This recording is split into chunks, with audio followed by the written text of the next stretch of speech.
I'm Scott. I'm Bill. And we're the Trade Guys. You're listening to The Trade Guys, a podcast produced by CSIS where we talk about trade in terms that everyone can understand. I'm H. Andrew Schwartz, and I'm here with Scott Miller and Bill Reinsch, the CSIS Trade Guys. Coming up next on The Trade Guys, we'll talk about the G7, ongoing trade negotiations, and oil and Iran, all on the next episode of The Trade Guys.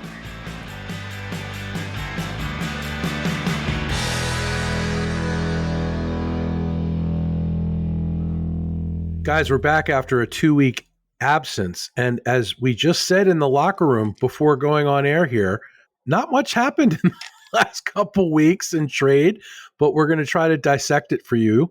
Let's talk about the G7 first. To what extent was the G7 summit and Trump's early departure due to the situation with Iran a lost opportunity for trade negotiations? Well, I think it was. I mean, everybody was there. Japan, EU, the Indians were there, the Australians were there. I mean, it wasn't just the G7 that was there. Canadians, obviously. I mean, it was an opportunity for basically one-on-ones with a lot of people that are engaged in the trade negotiations right now. And I think they were all planning on that. So, I mean, I understand, I can see why he left, being charitable for the moment, but it's really a missed opportunity because none of those things happened. The only trade event really was that he signed the UK agreement with Prime Minister Starmer. We already knew about that, so that was not exactly a new development. So I think missed opportunity, and there's not going to be another one for quite a while, although we all know from observation that Trump doesn't like these things anyway. He prefers one-on-ones. Well, and it might not be a G7 anymore. He wants to be a G9.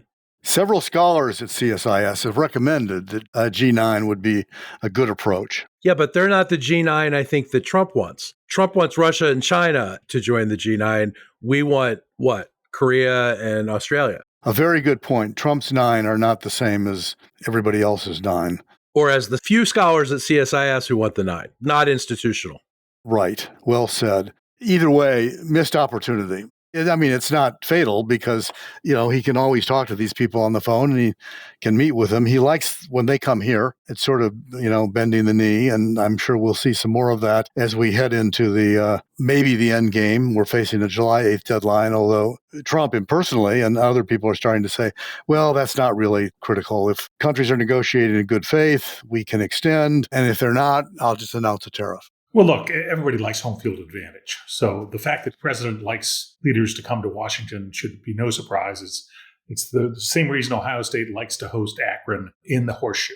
That's right. So, all things considered, that's not a surprise. The Ravens would certainly prefer to host Buffalo at our place. Precisely. As opposed to what happened in the playoffs last year up in Buffalo, losing by 2. Not that I'm still... Not that you're bitter about it. Totally upset about it and obsessed about it. So you're saying if it had been in Baltimore, they would have won?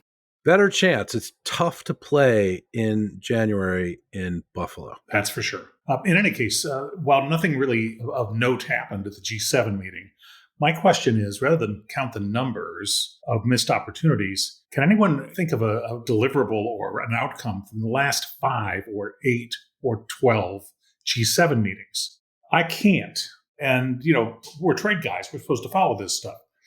Maybe it's time to get back to roots for the G7, which was originally as the library group of finance ministers who met in the library of the White House. And so I think the gathering has a lot of people who show up for it and a big agenda and lots of communiques they try to get agreement on. But ultimately, not much of anything happens. And we have some big problems in the world today. One of them being finance managers don't talk to each other the way they used to. And maybe there's another way to go back to the roots of the G7 and make it useful. So are you guys saying that the G7 isn't that important right now and we need to make it more important again? I wouldn't say that. I think Scott is right about the official outcome. The communiques tend to be anodyne. They're all pre-cooked and pre-negotiated before they get there. Trump has a record of not always agreeing to sign them, but it's not like the 7 leaders sit around a table and work out a text. I think the important part of it and the value of it is in the sidebars, the one-on-ones that they all have with each other in the afternoon, before and after dinner, at times like that, where I think a lot of things get done or understandings are reached that never end up being in public. Scott, final word? I don't disagree with that. And I do think there is every reason in the world for leaders of big industrial democracies to get together and to talk to each other. So I have no problem with the sidebars and do see there's value in it. Just I don't think either the combination of economies who are part of it or the ones who are on the fringe or the way the world works today are all well aligned with a structure that was created back in the 70s. So. Do you think Trump wants them all to come here because our McDonald's are better here than in their countries? Well, how do you know that? Have you sampled I have, not every one of them, but I've been in a few countries where like you get sick of eating their food and finally you're like, oh, let's go to McDonald's. And it's not as good as here. So like I would agree with the president if that's the case. Well, we don't know what was on the menu. He was there for at least one dinner and I didn't see any report of what they ate. I mean, it is Canada. They have meat there. Yeah. In fact, they have cattle there, and particularly even in Alberta. There are real cowboys in Alberta. There are, yes, but they're in Calgary, and this is a little bit farther north and west, I think. But, close enough. I don't know. Having just been on vacation and eaten twice at McDonald's, which is more than usually happens in an entire year, I can say that fries are great. Yeah, there you go. Ringing endorsement from Bill Reich. All right, guys, let's move on to continuing trade talks between the EU, Japan, and Korea. With the Trump administration indicating that the 10% tariff is the lowest they'll go, and the EU reportedly ready to accept that level, what level of disruption could we expect if that level is held across all countries, and how does it compare to the initial Liberation Day tariffs? Well, that's a complicated question. I do think the 10% tariff sticks. The reason being, first of all, it was the one part that wasn't vigorously opposed by everyone who had to accept it. Second, it seems to be doing relatively little harm. It did soften the dollar, which is exactly what you'd expect it to do, to give the United States a little bit of an export edge because of that weaker dollar. I also think that there is a logic in Trump's approach to tariffs that says that 10%, that's the surcharge for all the global benefits the United States produces. We protect your shipping lanes. We keep the world a safer place. And you need to pay for that. And 10% on your imports to us sounds like about the right amount. So I found it interesting that it may have been because so many other tariffs were so much higher and in some ways punitive that all the screaming focused on the higher tariffs and the 10% broad-based tariffs were simply ignored in most exchanges and most press reporting. So I think that part's here to stay. I think Congress will quickly get used to the revenue stream that it creates, which is not insignificant, given $3 trillion of imports, give or take, into the United States every year. So it's one of those things. I think that one sticks. Where we go with each individual party, I think the president has his ideas. For me, the one I'm most interested in is Europe, because there's a structural problem with Europe. Europe is a single market. They negotiate as a customs union. The competence for trade negotiation is in the Commission, not in the member states. And when pushed to about individual member state issues or even separate tariffs, it seems to flummox the Europeans. Now, they're great negotiators. They'll find their sea legs. For me, Japan and Korea, they'll take care of themselves, much like some of the other bilaterals have, like the UK.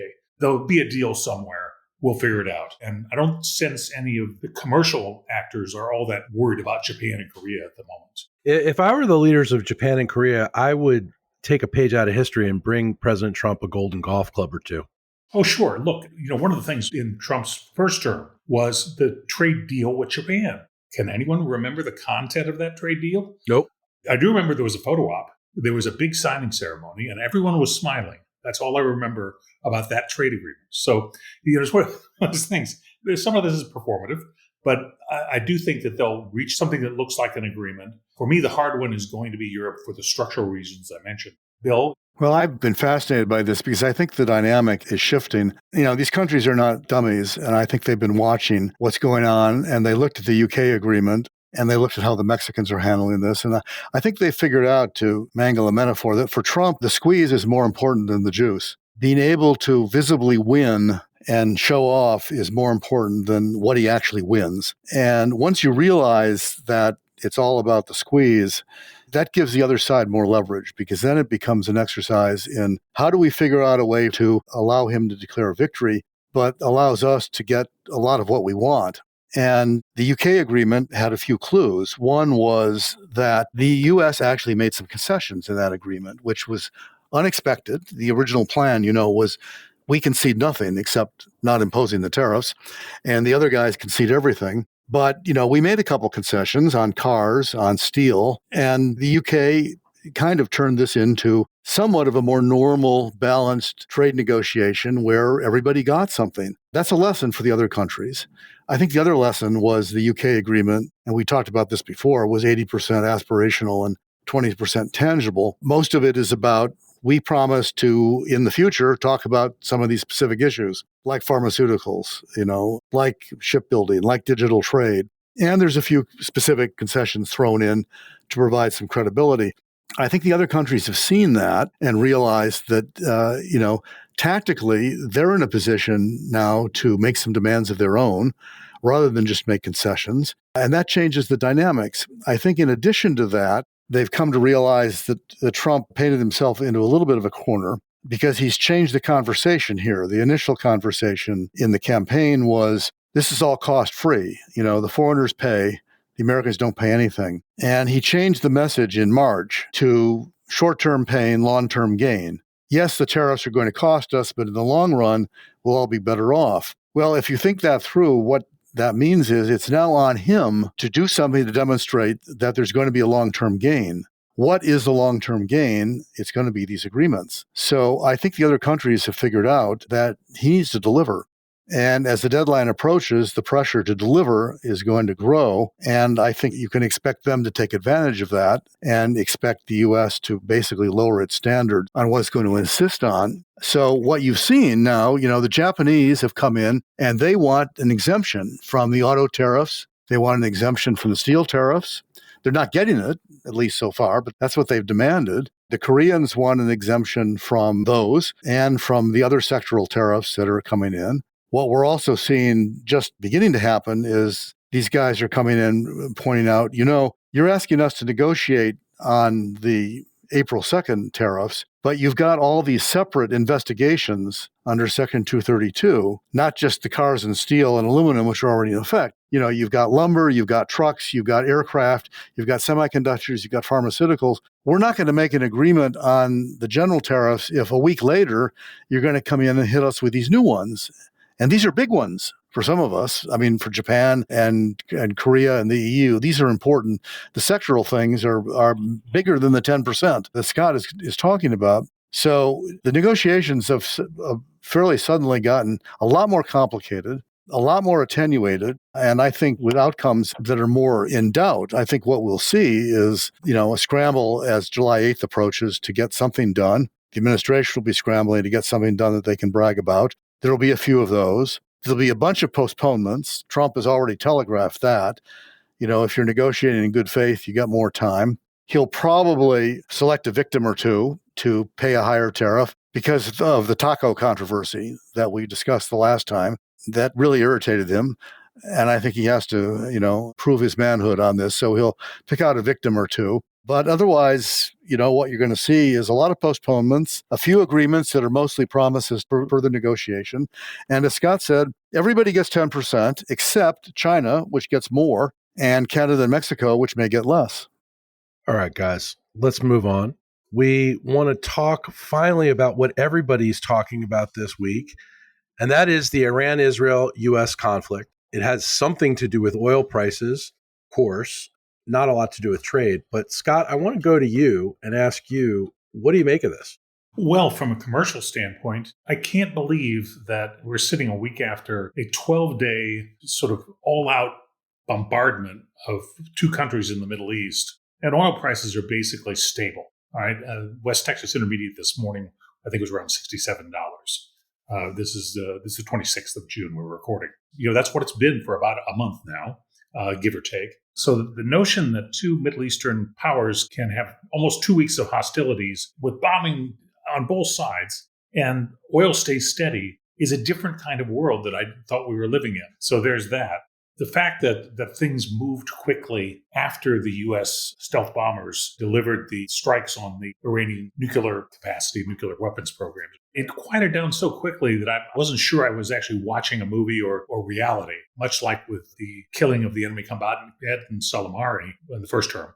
The response that was supposed to be so brutal, missed everything. And no one was particularly plussed about it. And they were like warned in advance that the bombs would miss. So I'm not sure what to make of this. I'm glad to see that ceasefire. I hope it holds. I do think that setting back nuclear ambitions in Iran has been the right thing to do for a long time. It's been the goal of many presidents. And there's no question of the hostility that Iran has had toward Americans. They've been killing Americans all over the world since 1979. So seeing it end in a ceasefire that appears to be moving toward something more positive, I think it's a good thing for the world. It just was a surprising outcome. I don't think we've seen the end of it by any means. I mean, Iran, I think, found itself in an awkward position as far as overt retaliation is concerned. Yes, they're exposed, trying to, if they chose to, try to close the Strait of Hormuz. The main victim there is China, which is where their oil is going. Well, they have no air defenses. They're a little exposed right at the moment. Of course, China can't get their oil. And Iran can't sell. If they close the strait. Right. Yeah. So that is not a logical thing for them to do. That said, I would expect cyber attacks. I'd expect the Iranian hacking enterprise to step up. I would expect, further various under-the-table maneuvers that will make things complicated and difficult. I don't think they're going to give up.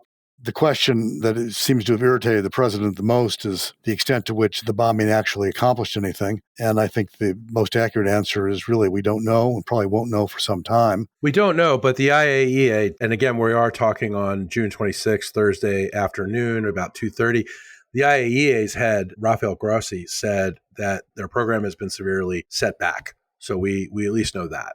I want to do a shameless plug, guys, though, because one of my other podcasts, The Truth of the Matter, currently has a really, really good interview up, if I do say so myself, not because of me, but because the guest is Ambassador Dennis Ross, who served 5 presidents and, of course, negotiated peace in the Middle East and other things. I asked Ambassador Ross about the conflict between Iran and the United States and Israel, and his analysis is fascinating, to say the least. So if you want to check out Truth of the Matter, it's up there right now. He's well worth listening to.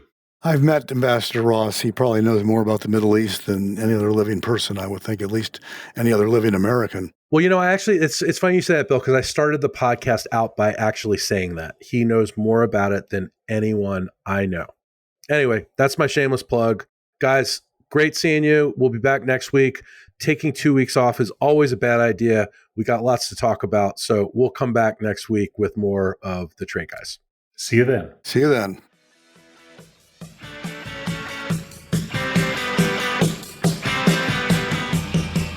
To our listeners, if you have a question for the Trade Guys, write us at tradeguys@csis.org. That's tradeguys@csis.org. We'll read some of your emails and have the Trade Guys react to it.